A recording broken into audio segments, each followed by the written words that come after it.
Y hoy tenemos el cierre. ¿Querés comentarnos de qué es el cierre? Venga, al cierre, porque tenemos The Message is the Medium de Douglas Crockford. La verdad, una leyenda viviente para todos aquellos que sepan de la programación de JavaScript, con un libro de The Good Parts of JavaScript, que es tremendo. Douglas, al final, también es el creador de JSON, ese pedazo de formato de datos que nos ha acompañado no solo en JavaScript, sino en un montón de lenguajes. ¿Y de qué nos va a hablar con esta pedazo de charla? Tengo que decir, el libro de JavaScript The Good Parts es el primer libro que leí de programación, así que afecto especial a Douglas. Y nos va a hablar del paso de mensajes.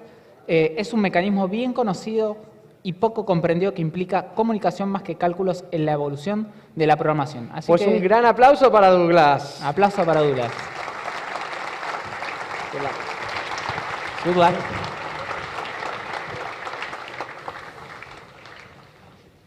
So I have a very important message for you tonight, and we don't have a lot of time, so we're going to get started right now. This man is Konrad Zuse. He built the first binary computers in his parents' living room in their apartment. And he was doing that in the 30s and 40s. He should get credit for being the person who invented the modern computer, but he doesn't. And that's because his parents' apartment was in Berlin. And the United States Air Force destroyed all of his stuff with bombs. Fortunately, he survived. And so after the war, he tried to start a company to build computers, and it turned out Germany in the 40s, in the late 40s, was not a good time for a computer startup. So he didn't do very well, and instead the von Neumann architecture leapt ahead of him. And so it's von Neumann who we give credit for the modern computer. So as we've been doing our work, we've been progressing. And in software, we've been through a number of paradigms. The first one came with the von Neumann architecture. The second one was symbolic programming. It's where the first time we're using programs to help write programs. So assembly language, linkers, that kind of stuff came from that era. Grace Murray Hopper was one of the leaders of that. And also the next paradigm after that, high-level languages, where we got Fortran and COBOL.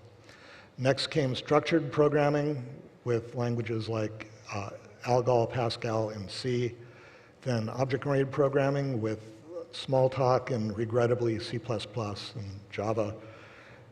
And the paradigm that we're kind of in now, but we're really doing it very badly, is functional programming. That is the thing which naturally follows from object-oriented programming, and we're just not doing it right. But you know, maybe with some focus we could do better. But I'm not here tonight to talk about functional programming. I'm talking about the one that comes after. Because all of these paradigms have programs that run in a single machine. And that's not how the world works today. Today the world is made of lots of machines that are all linked together. And the old paradigms just have no way of expressing that. So we need a new paradigm. And I think the new paradigm is going to be secure distributed programming. Distributed because that's what you have to do in order to talk to all the remote devices. And if it's not secure, it's better not to do it. So none of the other paradigms start with security. And security is, we've learned through terrible experience, is really important. And so we need to get that part right. One of the first and most important discoveries in software development was the subroutine. And over the last 50 or 60 years, they've improved quite a lot, also changing their name to procedures and then most recently to functions. And in the object world, they call them methods, but they're still functions, basically. Mathematicians, or a few mathematicians, don't like that we call them functions because they mean something else by function, but we call them functions and we're right, so, because we do computer stuff. So one of the things we do with subroutines is functional decomposition, where we take a complex system and we break it down into smaller and smaller pieces until the pieces are small enough that we can understand them and implement them. But I don't like the term functional decomposition because decomposition means rotting. So I prefer functional factoring. Now again, there are mathematicians who would complain that they mean something very different by factoring, and I would point out to them that dentists mean, when they talk about calculus, it's that stuff they scrape off your teeth. So as we're decomposing, as we're factoring our programs into smaller, understandable pieces, we need to think about modularity because we want them to act as good modules. So if we're making good modules, we get effective reuse, which we rarely get, but we have this hope that we wrote something for this purpose, that we made it general enough in a proper way that we could use it for another purpose. That almost never works, but it's something, if we could ever figure out how we do that, we would save enormous amounts in software development. Right now it's handwork for every piece, and that is wildly inefficient. Modularity gives us good communication. So in some APIs, you have a separate method for changing every single little thing, which is very inefficient. So that would be an example of poor modularity. We want to be able to communicate between the subroutines very efficiently. We want them to be comprehensible to humans because we need to understand them. Software that we don't understand is most likely failing or is buggy. The only hope we have of getting stuff right is if we can understand it. And we want it to be malleable because our requirements are constantly changing. So we want to be able to change it without breaking it. And that is best accomplished if the software is modular. We have some insights into how to do all of this stuff. Strong cohesion is something that's very desirable in a module. It means that the module just does one thing, and it does it really well and doesn't do anything else. And loose coupling, where the things are not very dependent on each other. The linkage between them is very weak. These two concepts came from Larry Constantine and Glenford Myers. And information hiding is another thing where every function, every subroutine should be hiding some design decision so that the rest of the system doesn't care about that. That was an idea from David Parnas. Again, really important things, but our current languages don't encourage conformance to these sorts of ideas, but they should. The other thing the current paradigms don't deal with is time, that we need to be able to do more than one thing at once. There's a lot going on, and the computers have to keep up with it. And there are basically three ways we've come up with for having a computer do more than one thing at a time. The first one is cooperating. In the cooperating model, a program will run, and then it will get to a point where it decides it can rest. So it calls the rest function, and it will be suspended, and then another piece of software gets to go until it calls rest, and then the first one gets to resume. That's a really simple, very elegant model. The only problem with it is if any of those programs fail to rest, the system essentially crashes. Nothing else ever gets to run. A remedy to that is time slicing. That's where the computer has a stopwatch, and after some period of time, it will pause the currently running program, run another one, at resetting its stopwatch, and when its time is finished, it will suspend that one and go back to another one. The thing that we now get with our modern CPUs, thanks to Moore's law, is multiprocessing, where we've got lots of CPUs, lots of cores available to us all the time. And we'd like to take advantage of all of those, but it's hard because all of our programs, or all of our programming languages, were designed for a paradigm in which only one thing at a time can happen. And so we're not making good use of the multiprocessors. So I'm going to show you what goes on in the machine. I'm guessing most of you have never done assembly language, so this will be alien to you. But this is what is actually happening in the machine. So we've got a little program here, a one-line program, let counter be counter plus 1. Everybody's written this, right? You know what this is going to do. Now we're going to see how the machine actually accomplishes this. And in order to make it slightly complicated, I'm going to have two threads running at the same time. but the two threads are running exactly the same program. And both programs will have access to the counter variable, but each will have its own R0 register. Registers are where the computer keeps its most fast-changing values. So we start off with the counter equal to 0. We load the counter into R0, so R0 for thread 0 is now 0. We add 1,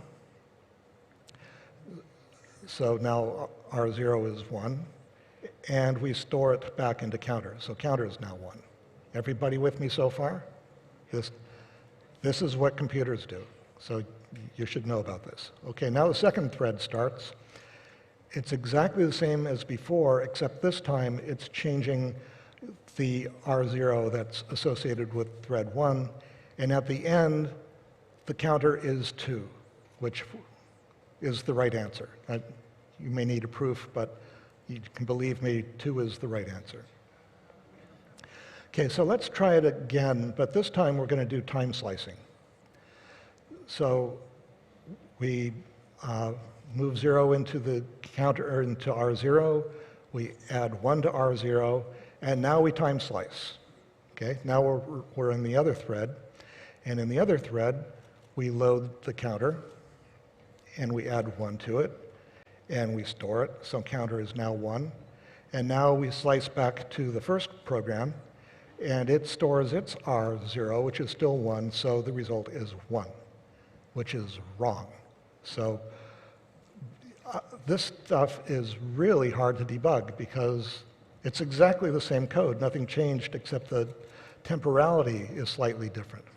So let's do this one more time with multiprogramming or multiprocessing. So both programs load R0. Both programs increment their R0. Both of them store their R0. And the result is 1. So this is a data race where threads are competing to alter the same memory. This stuff is really hard to debug. I don't know of anything that's harder to debug in software. It's bad, bad stuff, because you can't see it in the code. It's stuff that depends on weird timing. And if you're lucky, they don't happen very often, but that actually makes it worse because it means you can't find it when it does, and you can't repeat it in order to know if your tests actually corrected it. Mitigation is possible with mutual exclusion, but that causes additional problems, including poor performance and deadlock. So I'd recommend never doing that at the application level. So that looks kind of hopeless. So how do we make stuff happen fast? We need our systems to be more reliable. And we can do that by eliminating one of the 3 causes. If we get rid of just one of them, then data races cannot occur. So we could get rid of multiple threads. That's called single threading, but that means we're back to doing one thing at a time, and that's not good. We want to be going faster where there's more and more stuff to do. We can get rid of mutation. So you have a programming language in which you cannot store to a variable. That's actually done in the pure functional programming world. They do that stuff all the time, and they love it.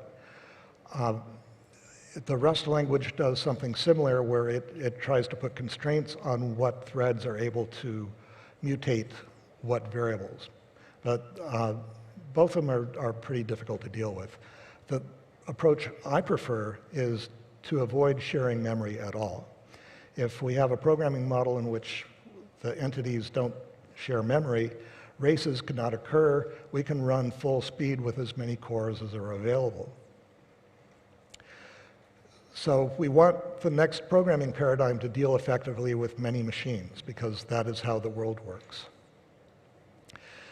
Historically, we've had 3 ways of dealing with other machines. One is to treat the other machine as a remote file system. In fact, that's how the World Wide Web works, that we try to do a get or a read from some other machine, and we wait, and then the thing comes back, and now we're happy. A variation on that is the remote procedure call, which attempts to hide that remote file I/O, making it look like an ordinary function call. But that stuff can be really confusing, so I don't recommend that at all. The third is message passing, which I actually like a lot, and that's what I'm here to talk about tonight. So message passing was first demonstrated, as far as I'm aware, by Douglas Engelbart in 1968 at the Mother of All Demos. Has anybody seen the Mother of All Demos? Those of you who don't have your hands up, when you go home tonight, go to YouTube, search for Engelbart and the Mother of All Demos. It is the greatest presentation in the history of computing. You'll look at it and go, well, that's not very amazing. We're doing that stuff now. But he was doing it in 1968 at a time when most computers were interacted with punch cards. He predicted everything that we're doing now and a few things that we haven't caught up to yet. Absolutely brilliant stuff. Everybody should know Doug Engelbart. The next year, Per Brunch Hansen in Denmark designed an operating system for the RC4000, which was all based on message passing for controlling all of the functions within the operating system. My first personal interaction with message passing was with Richard Franchek's Penny OS, which was developed a decade later at Basic 4 Corporation. Most of you had your first experience with message passing in the web browser. Events are messages, and they've been in the browser since Netscape Navigator 2. Brendan Eich did that the same time that he was doing JavaScript. Brilliant, brilliant guy. So all of these systems were sending messages within the same machine. But it's not a great leap to imagine we could send messages outside of the machine, because in fact that's how the internet works. The internet is all about sending messages from one machine to another. So one of the motivations for this work is to make things go faster. When we think about performance, we often think about how hard the program is working and can we optimize the program to speed it up. But it turns out in most of our systems today, the problem isn't CPU speed, because the CPUs are so ridiculously fast. You have to be extremely incompetent in software development. I'm sure no one here falls in that category in order to have the execution speed be a problem. The problem is usually that you have waiting going on. And the way you schedule things, waiting even by implication, is not well understood. So this is a protocol timing diagram. Here we've got two machines, machine A, machine B. The red blots indicate computation. So you see program A is working for a while, and then it stops and sends a request to machine B for some stuff. And this could be a request for a file. It could be a GET, or it could be a remote procedure call. You know, B will do some work, and then it'll return it. It'll send it back. Or we could see this as message sends. So A is running, sends a message to B, and then B runs for a while, and then sends a message back to A. So those three approaches are all equivalent in this mode. But there are other modes. So for example, suppose A wants to get data from B, and it will send that data to C, and it'll send that data to D. This is what that looks like. And you can see you're spending a lot of time waiting for the internet, or whatever network you're running on. And so if you're doing remote procedure calls, or if you're doing remote file system, this is the only way you can do it. But if you're doing message passing, you have better options. For example, we could set up a flow where A will send the request to B, B will take its work, forward it to C, C will send its to D, and then D sends it back. Look at the amount of time we saved. That's way faster than you're going to get tweaking a for loop. But we have other options. Suppose those three requests are independent. So B, C, and D don't know about each other, but A is going to take all that stuff and compile it. We can do that stuff in parallel. Look how fast it goes. I mean, if we want to make our networking systems go faster, this is the approach that we want to take. Now, there's a problem on the software side. There's no guarantee what order B, C, and D are going to reply in. So if you're stuck using some crappy synchronous system like async await or something like that, you can't figure out how to do this, right? This is an impossible problem. But if you're thinking about message passing, and if you understand how functions work in JavaScript, and you should if you're working in JavaScript, then the solution is in Parsec, which is a library that I wrote, which will very easily, using a functional programming approach, allow you to manage that stuff coming back in any order, or even not at all. So the thing I'm here to sell you today is Actors. Actors is a model of computation using communication. And it is not a new idea. It's been around for a long time. The actor model was discovered by Carl Hewitt at MIT in 1972. So that was 50 years ago. This has been in the ether for 50 years. It was inspired by Alan Kay's Smalltalk 71, which was itself inspired by Simula 67. The actor model inspired Scheme, which accidentally discovered lexical closure in a functional programming environment, which is the most brilliant invention in software so far. And that was the inspiration for JavaScript. The good parts are in JavaScript come from that discovery. And so if you're programming in JavaScript, you have a leg up on everybody else. You're a little bit closer to the next paradigm than the people who are doing those terrible other languages. So the actor model was originally intended for computation within a single machine. So Carl thought it was a generally useful model for doing all computation. At that time, they didn't anticipate that we'd get an internet and we could then extend the actor model over the network, which is an obvious thing to do. So an actor is a computational entity on some machine. You could think of it as being like an object, except instead of having methods invoked on it, it receives and sends messages. An actor does not share its memory. An actor communicates with the world by message passing. An actor has a private address. And we'll talk more about private addresses in a minute. An actor can send a message to another actor only if it knows the private address. This turns out to be the foundation of the security model that we get in this model. And messages may contain private addresses. So the brilliance about this model is that the concurrency model, the communication model, and the security model are all the same thing. And in all the other paradigms, they are three very distinct things, each with its own set of problems and complexities, which can compromise the other two. In this one, you don't have that. If you're doing one of them right, you're doing all of them right, which greatly simplifies the likelihood that you're going to get stuff that works and works securely. So the actor model is starting to become popular again. Well, it never was very popular, but it is starting to get some noise. And there are a lot of things now that are calling themselves actor models that are not actor models. So I'm going to run down again for you the things that an actor model must have. If it doesn't do all of the things I'm about to describe, it is not really an actor model. It's an imposter. Okay? So the first is that an actor is a program running on a single process in a machine. Second is that an actor communicates with other actors only by message passing. There is no sharing even between actors in the same machine.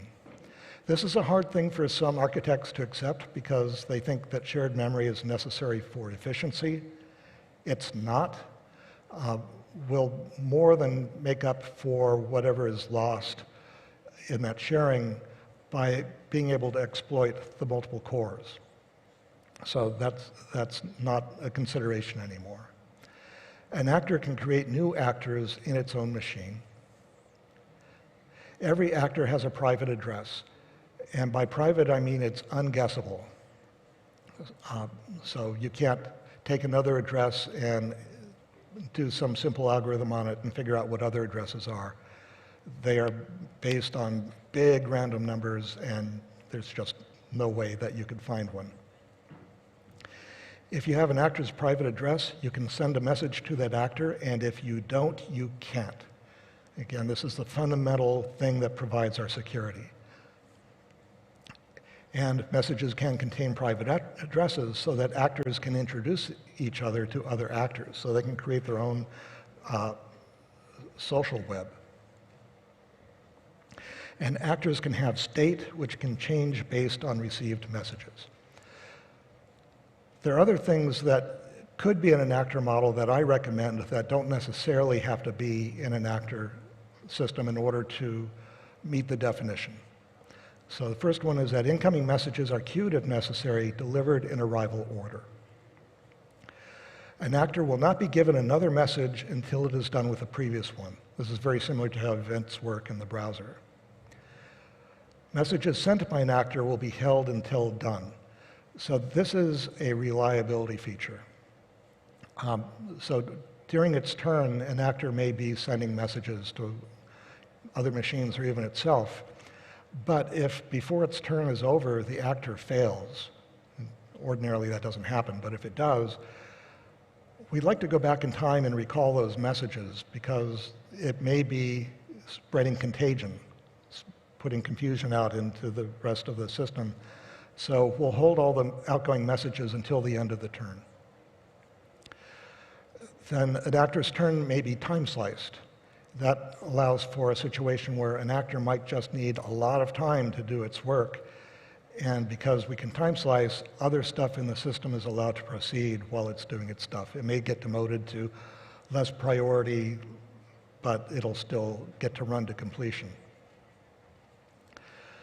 So private addresses are really important, and there are these mechanisms for acquiring private addresses and no other way. So pointer arithmetic, luck, none of those things are going to work. No hacking can get access to a private address. So by creation, when an actor creates a new actor, it receives that actor's private address. By construction, an actor can be endowed with private addresses when it is created. So the object that creates the actor that creates a new actor can give it a bunch of addresses that it's going to need to perform its mission. And by introduction, an actor can receive messages containing private addresses. And I'll demonstrate that in a moment. And the fourth is through a portal. And that's what allows us to bootstrap the actor system. Because everything needs to have an address in order to communicate it. And you have this question, when the world begins, how does anybody know how to find each other? So I'll show you the solution to that. Strictly speaking, a new programming language is not needed to enjoy this new paradigm. But a new programming language can make it easier to think effectively in the new paradigm. And so I think, well, technologically it's not required, psychologically it's absolutely required. We need a better language. So actor language promotes good design patterns. We get strong cohesion, we get loose coupling, we get concise protocols automatically. It's hard in this paradigm to write stuff the way we write stuff now. We also get robustness, which is really important because we're in distributed systems where anything can go wrong anywhere. If programs are going to be robust, they need to be able to deal with that. So there are two approaches to designing the actor language. One is a transitional approach, and the other is called actors all the way down. So what does actors all the way down mean? Well, it also means everything is an actor. But I like the all the way down thing. It comes from a description of the world, that the world rests on the back of an enormous turtle. And the question is, well, what is the turtle standing on? And the answer is another turtle. So, well, what is he standing on? It's turtles all the way down. So in an actor system, it's all turtles. And I'm aware of two people who are doing work on this. One is Dale Schumacher, who has something called UFork. I really don't like the name. It sounds like an obscenity. But he doesn't hear it. I don't know what's wrong with him. but it's brilliant stuff. It's a CPU architecture in which every instruction is a message send.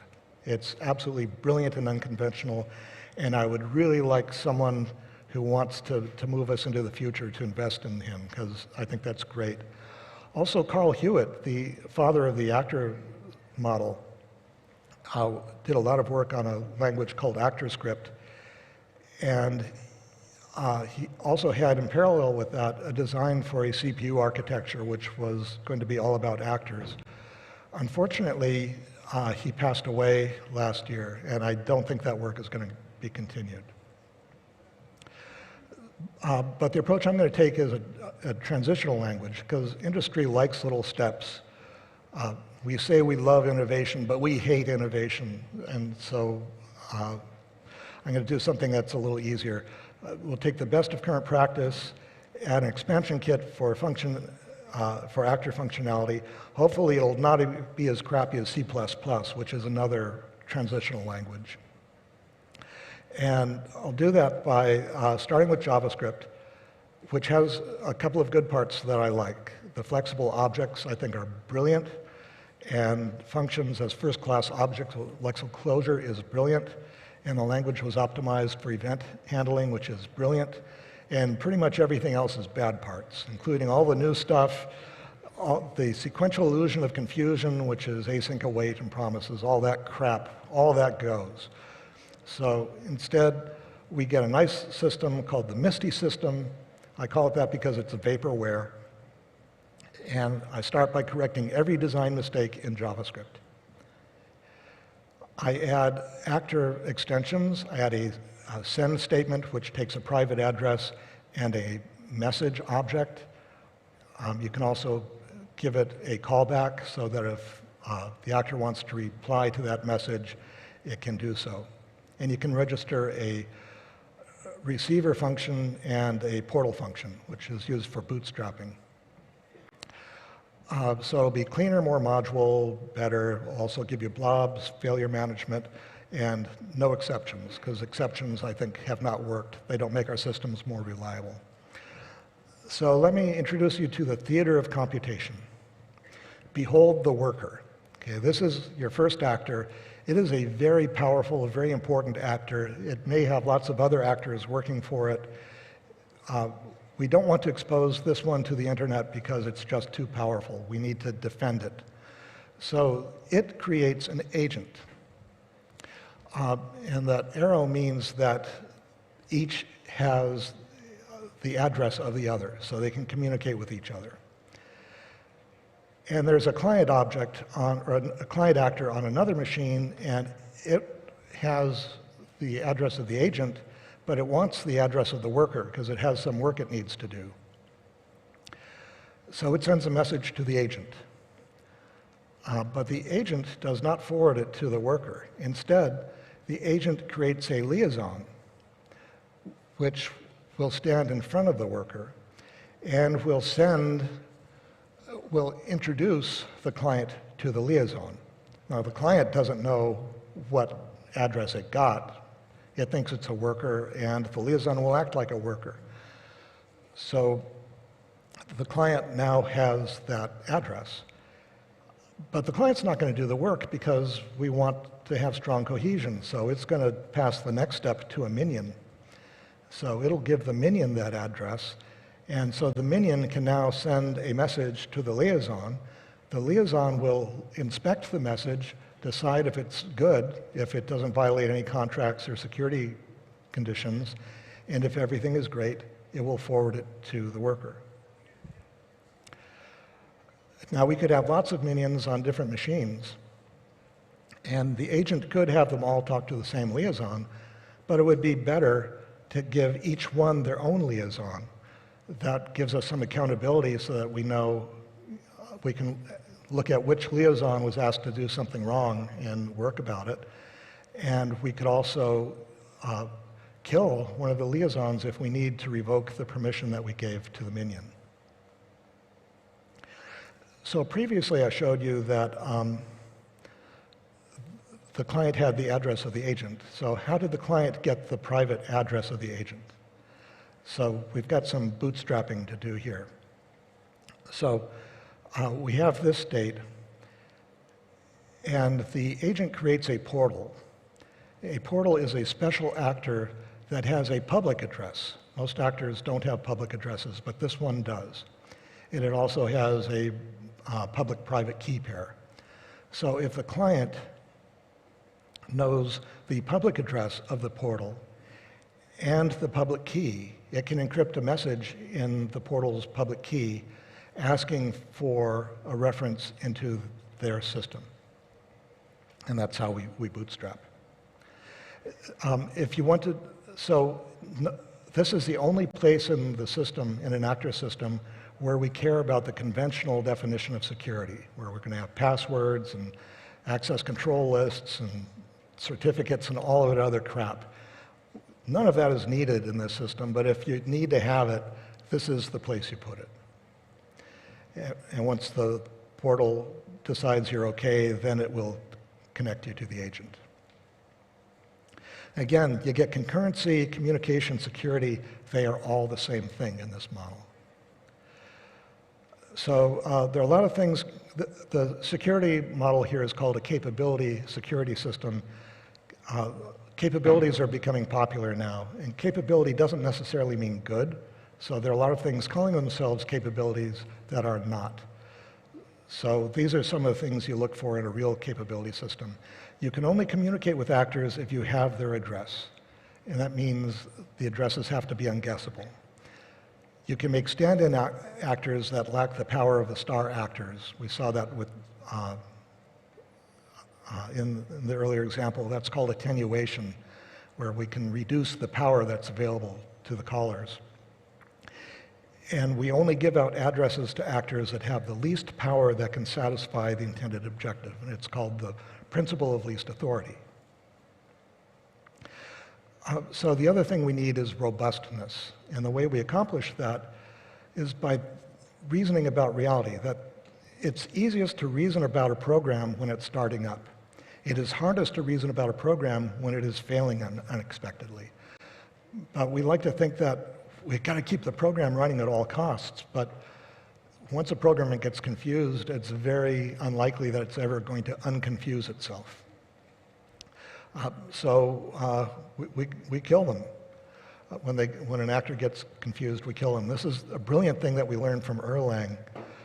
They were very concerned with reliability, and very often when software goes wrong, the best thing you can do is turn the power off and on. And we can do that at the individual actor level. And we call this death before confusion. That's our banner. We're going to put it on our t-shirts. I don't know what happens if you run around in this country with a shirt that says death before confusion. I don't know if that gets you in trouble or not. So we also need an actor protocol so that different programming languages that want to do actors can all communicate together. And it should be JSON-like because JSON is great, and it eliminates a lot of versioning problems. That we just send an object that might contain some stuff, and the receiver can look to see what stuff it got. Whereas in other models, everything has to be at the same revision level, and that stuff is way too brittle. So that's the theater of computation. That's where I think the future is going. I don't know if I'm going to get there with you, but I'm hoping that I'll at least inspire one or more of you. This is the way we should be going, and I think this is the research we should be doing, looking to take actors the next step toward the future. Thank you, and good night.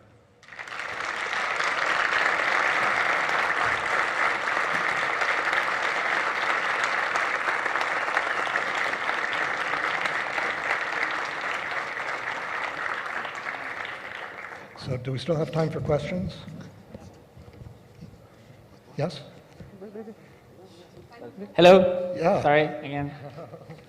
How's it going? Well, thanks again for being here, and thanks for the talk. Do we have any questions here in the room? I don't think so. I don't think anyone wants to answer. I was told that I shouldn't do this, but it's There's so good. one question there. One question. Awesome. Hello.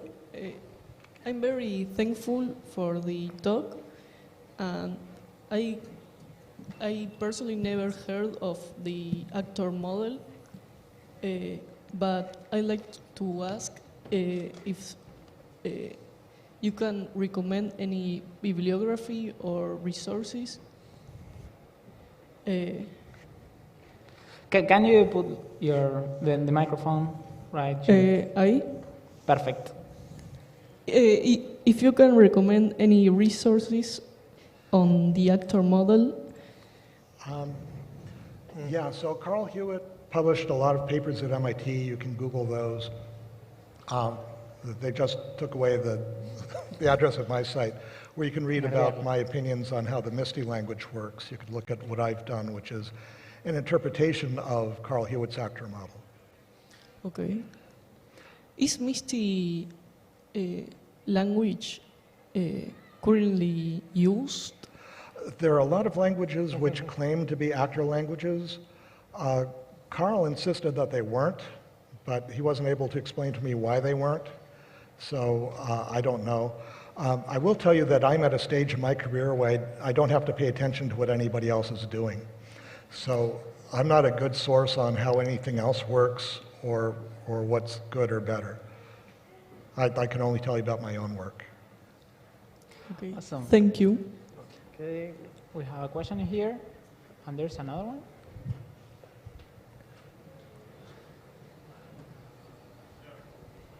There.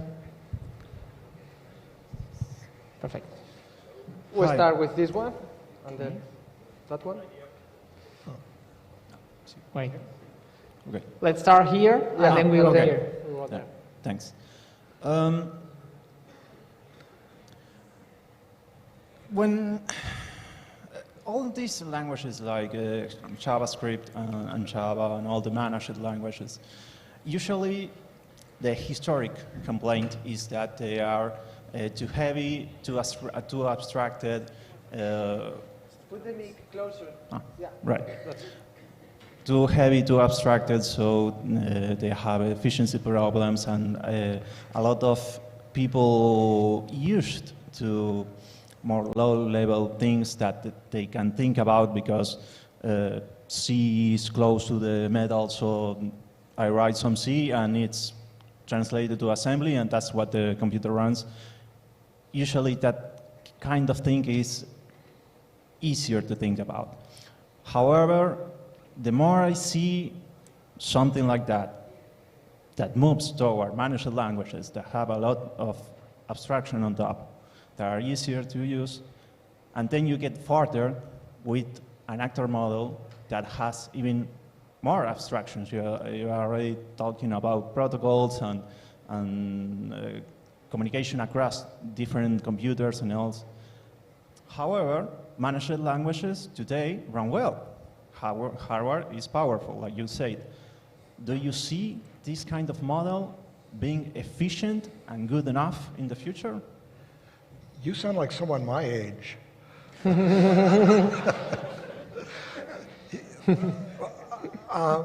You can't imagine how fast computers are today. Moore's Law has been so incredibly generous.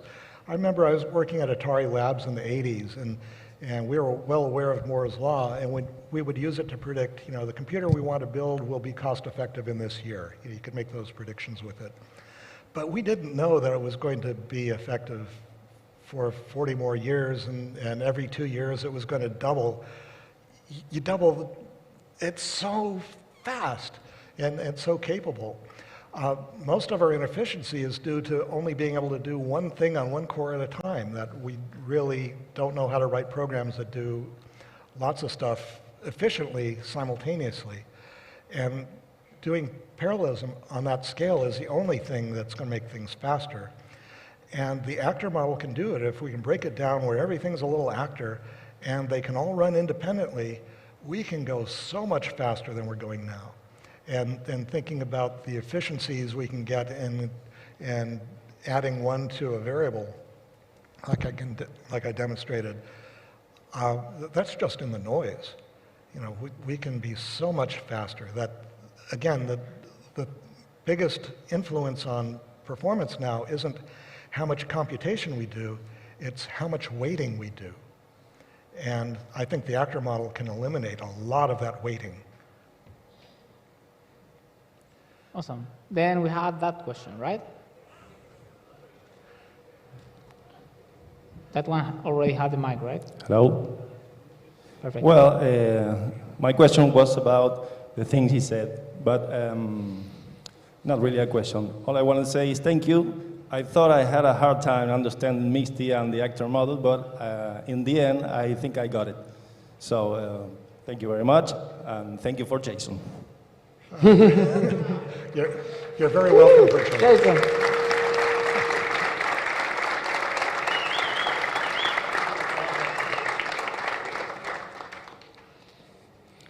Awesome. Right behind him, another question? Yeah.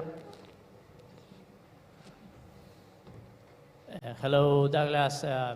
Thank you very much for the presentation. It was excellent. Yeah, could you please wave your arms like, Yeah, here. there you are, Sorry, thank you. I'm short. Sorry. No, I appreciate that. My question is about what is the next in this proposal, right? The theater model, the actor model. Are you aware of any company or industry or institution that is investing in this direction? Researching this?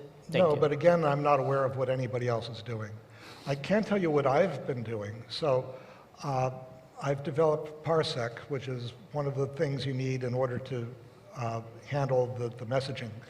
I developed DEC64, which is the number type that we need in this. And I developed the SAFE protocol, which is the very efficient, secure layer that I would like all the message passing to run on. So I've implemented parts of it, but I haven't done the whole thing yet. And again, I'm not promising that I'm going to get to the whole thing, which again is why I'm trying to inspire someone else. Awesome. Okay. Another question? Yeah, we have a question there. Yep. Hi, yeah, I just have a question. Have you tried, sorry, right here? Oh. Ah. I'm sorry, where are you? Yeah, in the middle of. Ah, yeah. thank Yeah, you. to your right, yeah. There. Sorry. Yeah, so if you have tried Erlang or some new language that implements some actor model compared to Misty, just I'm curious about that. If you prefer some of the newer languages with actor model. I'm sorry, you're asking me to compare? Yeah, if you have tried some of the new languages that are using or implementing the actor model, if you have Again, some thoughts about it, about Yeah, I'm those not languages. confident to answer that question. I'm really not aware of what anybody else is doing. Right. Then where was the other one? Had Right. one there. Yeah. Yeah, there. Yeah. Hi, thank you for sharing your ideas. I really love them. Do you have any idea on how will this model deal with systems in which a lot of actors have to be modifying or accessing a big chunk of data? Maybe something like a bunch of actors acting over a single huge data set that can't be transferred as messages? Or will it be impractical? I think it should be really good at it. You divide the data up among a lot of actors and they all work on their piece individually and then report back the results. That kind of stuff is very natural to do in an actor system. Okay. Nice. Other question? Yeah, here. Yeah, hello, Douglas. While I was hearing you, I couldn't avoid thinking about event-driven architectures when you were talking about messages. And what do you think would be like the impact of developing these kind of paradigms in terms of this kind of architecture approach? Would it become obsolete in some way, or is something that won't make an impact on that? So did you get that? No. But try again and put the mic closer to you. Can you hear me? Yeah. While I was hearing your talk, I wanted to know, I assume you're familiar with event-driven architectures in when there's a lot of messages coming from, I don't know, services, applications. And in this new paradigm in which like the messages are actually embedded in the programming language, would it become this kind of architecture approach obsolete in some way? So I'm not sure this is the answer to your question, but once we get the actor protocol in place, we could add actor extensions to all of the languages, and they can all communicate with each other in the same way that JSON communicates between languages today. I don't know if that's what you're asking, but I think that's the answer I want to give you. Yeah, I think that you got it right. Yeah, thanks. More questions? We have some online questions if we don't have anyone here. One more there? There. We have a lot of online questions. Hello, can you hear me? Yeah. Yes. First, hello Douglas, welcome to Argentina. Very nice talk. I wanted to ask something that's not completely tech related. I see that there's a lot of creativity in all the work you share, so how do you feed that creativity through your whole life? Like, you've been developing a lot and contributing a lot to the community. How do you keep up with that creativity in order to keep discovering things? I'm sorry, I didn't quite I guess understand. another way to say it is, what do you do to feel good yourself and to keep discovering and investigating things in order to propose new ideas, like the actor model? So the idea Was that clear? I'm pushing today is not a new idea. It's a very old idea. So for most of my career, I've considered myself to be an archaeologist of the lost secrets of the programmers. That there have been brilliant things that people have come up with in the history of our art that most of us have completely forgotten or never were aware of. If you take a class in physics, usually the first class is a history class, where you had Archimedes and you had Galileo and you had Newton. You'd study each of those, which is brilliant. That's a really nice way to understand how the evolution of our thinking about physics happened. We don't have a class like that in computer science. So we're not aware of all the brilliant men and women who came before. And it's particularly sad in the case of the women because they did brilliant stuff and they've been forgotten. But there's lots of brilliant ideas that just were not pursued. We as an industry kind of glommed onto something and left often better stuff discarded. So I've always been interested in the history of our field and clung on to ideas that I thought were good and important and tried to find ways to bring them forward. Awesome. Another question? That's a question now, right? Okay. We have one question from our online audience. Isn't the actor model bit written by deadlocks? The actor? Yeah, I'm just the communicator. Isn't the actor model bit written by deadlocks? Maybe he's just crazy. Oh, he's asking about deadlocks? Yeah. Yeah, so the great thing about the actor model is it's completely immune from deadlocks. That's one of its advantages. Okay. Ezequiel, did you hear? Then we have another question that it's not related to the talk itself, but it's, do you consider that AI is going to help having better or worse programmers in the future? I hope, independent of AI, that we have better programmers in the future, and that's part of my mission. I want everybody to be better programmers. I'm hoping that AI does not interfere with my mission. I don't know, what have you heard? But I don't think the AIs have any reason to be cross with me. I asked ChatGPT and it said that Douglas Crockford was a good guy, so I think it's okay. No, I don't know. So do we have a question there, right? Same like that. Sorry for my bad English at first. Thanks for your presentation. Did you think of the actor paradigm as a language to implement in machine learning? Like a neuron can be thinking as an actor too. What do you think about that? Yeah, so in Carl Hewitt's model, everything that could be done in computation can be done with actors. In the MISTY model, I'm not that aggressive. I'm saying for stuff that we're familiar with, where we want to use recursion or loops or stuff like that, we can still do that. It's enough of a familiar programming language, that we can adapt to that and only use actors for the big chunks. But ultimately, the place where I think we want to end up is in the everything is actors model. It's actors all the way down. But I think that is great, and it is also scary. And that's why I want to do the transitional language first. Awesome. Do we have another one here in the room? Out there. In the middle of the audience. Oh, if I'm, well, he's getting the microphone. I want to add another. Okay, thing. sure. Go ahead. So, in 1980, Xerox released Smalltalk 80, which was a brilliant language. It was the first mainstream object-oriented language. They spent 9 years working on that language, starting over several times, testing it with real people. Its original mission was to be a programming language for children, and they tested that. It turned out we don't care about children, apparently, so that's not something we do anymore.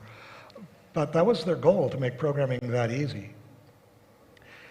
And instead, we went with C++, which started by taking C, which was a deeply flawed language, but it was deliberately deeply flawed because it had to run in 16K, and so there was just no opportunity to do it right.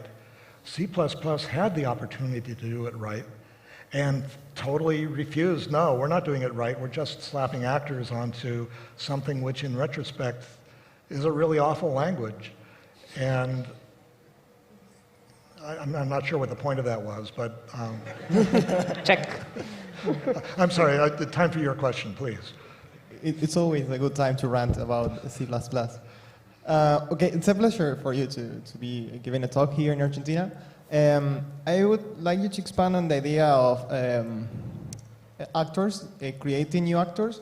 If for an actor to create an actor in a different machine from the host, you need an actor there to be listening previously to create that actor in yeah, the name of the other? That's what the actor protocol is for. So if everybody conforms to the actor protocol that I'm proposing, then it doesn't matter what language the programs are written in. They could be written in MISTI, they could be written in C++ with a crappy actor extension. Because an actor can't tell on the other side of the network what other actors were written in, right? Just like it shouldn't matter to a web server who made the web browser, although it actually matters a lot sometimes, so that's maybe not a good example. But assuming we're not going to do something as crappy as the web, then we want a really good protocol where all you know about an actor is that it has an address and you can send it messages and it might send messages back, and that's the contract. And it's a really simple contract, it's a minimal contract, and we have a lot of flexibility in how we accomplish that. Okay, I was thinking more of distributed systems. Maybe a system may have many servers around the world for proximity and latency reasons. Mm-hmm. And I imagine one system trying to create an actor in another one. Would that system need one first actor to receive that message in order to create the new actor? Well, you can build networks out of this stuff. So I showed you a fairly interesting network, which was all built dynamically. You didn't need to have any configuration files, you didn't have to have any XML specifications, you didn't need any access control lists, you didn't need any network maps. They formed links and started communicating. And so you might be talking to an agent, and an agent might decide, you should really be talking to a machine that's in your neighborhood, and send a message to one of its other servers saying, you handle this. So it'll give them the address and they can get back. So you've got any topology you can imagine is easily implemented with actors. Okay, we don't have time for more questions, so round of applause to Douglas Crockford. Vamos!